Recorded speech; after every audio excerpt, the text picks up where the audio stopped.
ሀገራት ዲጂታል ቴክኖሎጂ ላይ ሰፊ ጊዜና በጀት በመመደብ ዜጎቻቸውን ለማስተማር በስፋት እየሰሩ ይገኛሉ።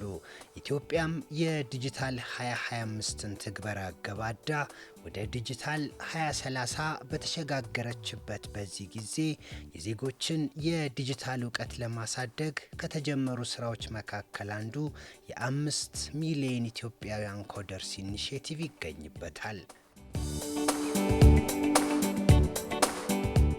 5 ሚሊዮን ኮደርስ ኢኒሼቲቭ ለ5 ሚሊዮን ኢትዮጵያውያን የተዘጋጀ ነፃ የትምህርት ዕድል ነው። በ5 ሚሊዮን የኢትዮጵያውያን ኮደርስ ስልጠና ዳታ ሳይንስ፣ ፕሮግራሚንግ፣ አርቲፊሻል ኢንተለጀንስ ወይም ሰው ሰራሽ አስተውሎትና አንድሮይድ ዴቨሎፕመንት የሚባሉ ኮርሶች ይሰጡበታል።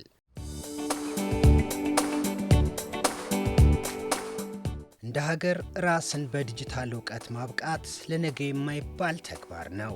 አሁን ላይ በክፍያ የሚሰጡ የኦንላይን ትምህርቶች እንደ ኢትዮጵያ ባሉ ሀገራት ለአብዛኛው ዜጋ ዋጋቸው ቀላል የሚባል አይደለም። ይህን ያስተዋለው የኢትዮጵያ መንግስት ከተባበሩት የአረብ ኤምሬት መንግስት ጋር በመተባበር በዩዳሲቲ ከሚሰጡ በርካታ ትምህርቶች መካከል 4ቱን በነፃ ለመስጠት የ5 ሚሊዮን ኢትዮጵያውያን ኮደርስ ስልጠና በ2016 ዓ.ም በመጀመሩ በርካቶች የዕድሉ ተጠቃሚ መሆን ችለዋል።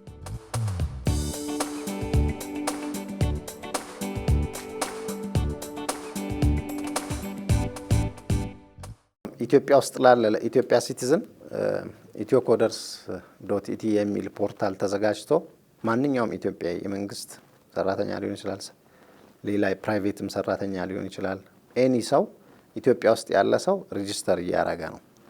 በሪጅን ይዘናቸዋል። የዩኒቨርሲቲ ተማሪዎችንም በዩኒቨርሲቲያቸው በኩል ኮሙኒኬት ተደርገው እነሱም ሬጂስተር አድርገዋል። እነዚህ ነገሮች በጣም ኤክስፔንሲቭ ናቸው። አንድ ሰው ከፍሎ ሊማር ቢል በትንሹ 270 ምናምን ዶላር የሚከፈል ኮርስ ነው። ፐር ኮርስ በጣም ኤክስፔንሲቭ ነው። ኢትዮጵያኖች አፎርድ አያረጉም ያን ከፍሎ ለመማር።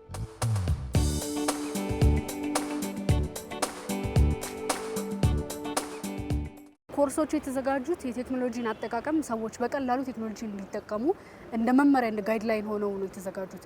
በጣም ቀላል ነው። ለሁሉም ሰው በጣም በቀላሉ ሊረዳው የሚችል ነገር ነው። በዛ ላይ ኤክሰርሳይሶች አሉ፣ ቪዲዮዎች አሉ። በጣም ፈን ነው። እንደ ትምህርት አይተውት ራሱ ባይሆን ልክ እንደ ኖርማል ሶሻል ሚዲያ እንደሚጠቀሙት ዝም ብለው ከፍተውት ቢሰሩት ራሱ በጣም በቀላሉ መማር የሚችሉት ነገር ነው። ስለዚህ ትልቅና ውስብስብ ነገር አድርገው ሳይሆን ቀለል አድርገው ቢያዩት ይመስለኛል በጣም በቀላሉ መማር የሚችሉ ይመስለኛል። ቴክኖሎጂ ላይ ያሉ ተማሪዎች ብቻ አይደለም ስለ ቴክኖሎጂ ማወቅ ያለባቸው። ሁሉም ትምህርት የሚማሩ ተማሪዎች በአንድም በሌላ መልኩ ስለ ቴክኖሎጂ ኤሌመንቶችና ባይንስ ፈንዳሜንታል ቤዚክ እውቀቱ ሊኖራቸው ይገባል። ምክንያቱም ኢትዮጵያም እንደ ካሚንግ ፊው ይርስ ወደዛ ነው የምትቀየረው፣ ወይም ሁሉም ሲስተሙ በአጠቃላይ ወደ ዲጂታልና ቴክኖሎጂ ነገሮችን ማካተት ይጀምራል። ስለዚህ ወደ ኋላ መቅረት ነው የሚሆነው። ይሄንን ኮርሶች አለመውሰድ፣ ቴክኖሎጂ ነገሮችን ኢግኖር ማድረግ ወደ ኋላ ነው የሚያስከትተን ማለት ነው። ስለዚህ መንግስት ደግሞ ይሄንን ሁኔታ አመቻችቶ ከዩዳሲቲ ጋር አብሮ በመሆን ይሄንን እድል ስላመቻቸ በደንብ ብንጠቀምበት ከየሆነ ጊዜ በኋላ እንደሚከፍለን እርግጠኛ መሆን እንችላለን።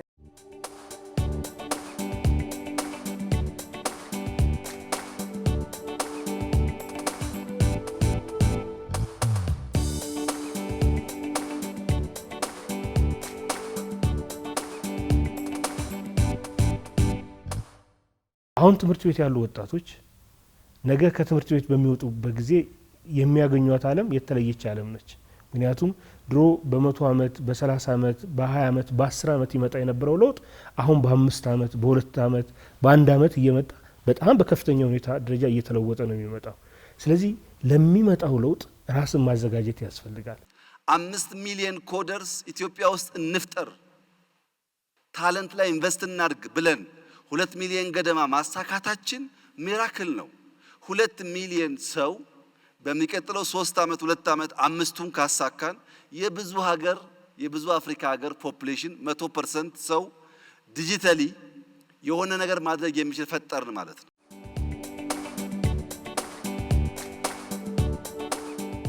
ተማሪዎች ከትምህርታቸው ጎን ለጎን እንደዚህ አይነት ኢንተርናሽናል ሰርቲፊኬሽን በተለይ ዩዳሲቲ ገብታችሁ ዌብሳይት ላይ ኮምፔር ብታደርጉ ዩዳሲቲ ከሌሎቹ የሚለያቸው ፕራክቲካል ኢንዱስትሪ ቤዝድ የሆነ ትሬኒንግ ለሪል ወርክ የሚያገለግል ሰርቲፊኬሽን ነው የሚሰጠው። እንደዚህ አይነት ቻንሶች ሬርሊ ነው የሚገኙት። አዘርዋይዝ ሰው ተከፍሎለት ማን ነው በዶላርም ለመክፈል እንደምታውቁት በጣም ከባድ ነው የሚሆነው። ይሄ ፍሪ ቻንስ የተሰጠው የማይገኝ እድል ነው።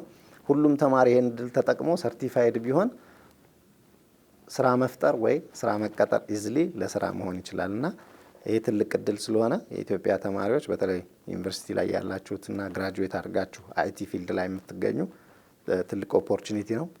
የኢትዮ ኮደርስ ስልጠና ወጣቶችን በዲጂታል ስነ ምህዳር ውስጥ በንቃት እንዲሳተፉ የሚያስችላቸውን ክህሎትና እውቀት በማስታጠቅ አዳዲስ እድሎች እንዲፈጠርላቸውና ሀገራችን በቴክኖሎጂው መስክ ወደፊት እንድትገሰግስ ታላቅ እድል ይፈጥራል።